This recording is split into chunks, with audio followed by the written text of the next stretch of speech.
Welcome to the fourth part in my series.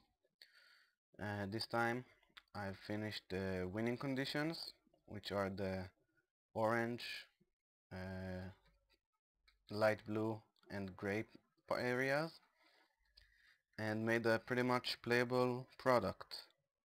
Now this is the vanilla version, so it uses plain redstone, which makes it pretty slow and unresponsive, but I will also release a wireless version which includes the wireless redstone mode, and it will make it faster. So let's take a look at this part, the orange part. Now, because it uses torches on the screen, the inputs for the screen are inversed. So an on signal means that the screen will be off. I've used that and I've connected all of the inputs from the screen from the paddle. So we have values 1 through 8 or 0 through 7 connected to AND gates over here. You can see them in a series, and the the other input of the AND gate is actually an input from the output of another AND gate, which is the screen's X and Y axis. What do I mean?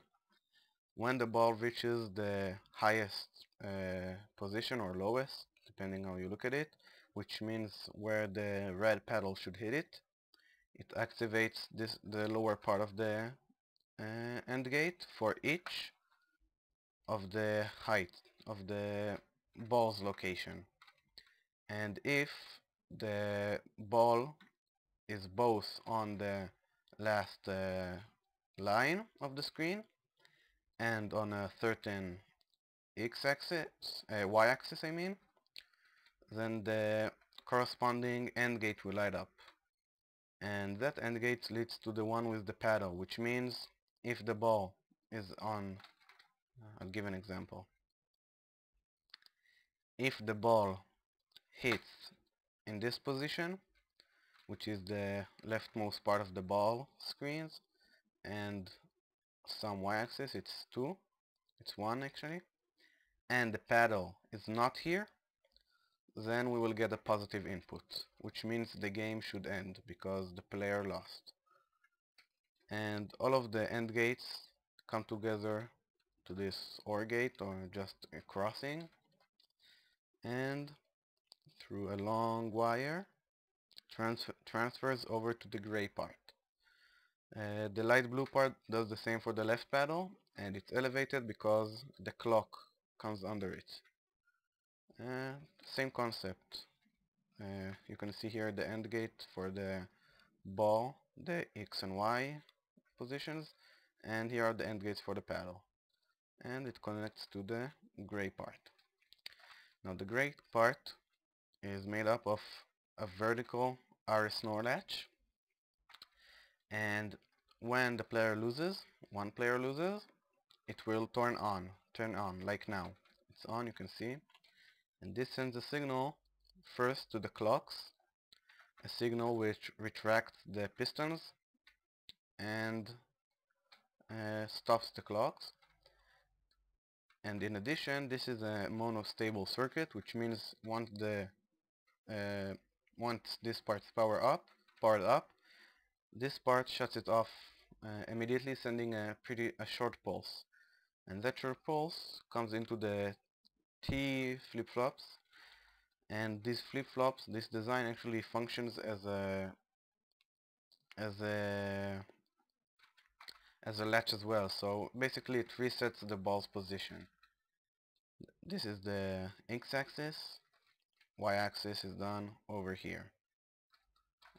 This the lower wire, and pulls the piston up and resets the position over here. Now the upper part is connected to a button right there, the gray button, which the player presses to start a new game. And this is connected to the other input of the RS NOR latch, the reset actually. So once the player presses new game, this will turn off, restarting the clocks and starting a new game until another player loses.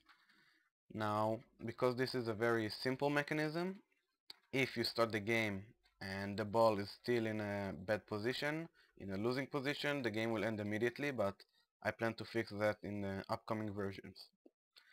Now, let's take, you can see this, now the wireless redstone from before has been replaced. Now, let's make an example. I'll press new game, it will take some time and the ball will start moving again. This is slow again because of the vanilla. It's for the vanilla game, unmodded. The GlassLight doesn't really affect gameplay, it only affects the screen. So if you use it without the mod, you will get you will just get a wall of torches.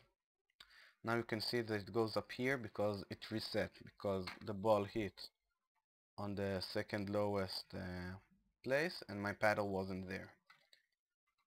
Now you can see that when I press down there will be a big delay because it needs to travel all the way before going into the paddle, and that's why I highly recommend you use the wireless redstone version, because as you've seen in my previous videos it works pretty quickly and makes it much more playable. So let's try and anticipate where the ball will hit. I think I need to go one down. Right now the ball is too fast. It's actually the speed that I planned for the wireless redstone mode. So I'll probably slow it down. And I've lost once again. No. Yes, I've lost. Now, why does it reset on the topmost but here or last time there and not on the corner again? Once again, because of the lag. Once the player loses on this side, it needs to travel from here all the way to the losing conditions. So the ball gets one or two more clocks in. So that's one or two more places when it can go. And the same can be said on the other side, on the y-axis, but this is shorter and it's easier to reset. So this is basically the first version of it. I will put a download in the link in the description. Please like, subscribe if you want, spread it out. And I'm pretty proud of what I did. It looks pretty good. And in the next versions I plan on adding score counters, making the design better, optimizing it, and maybe even adding an AI so you could play against the computer. And that's it.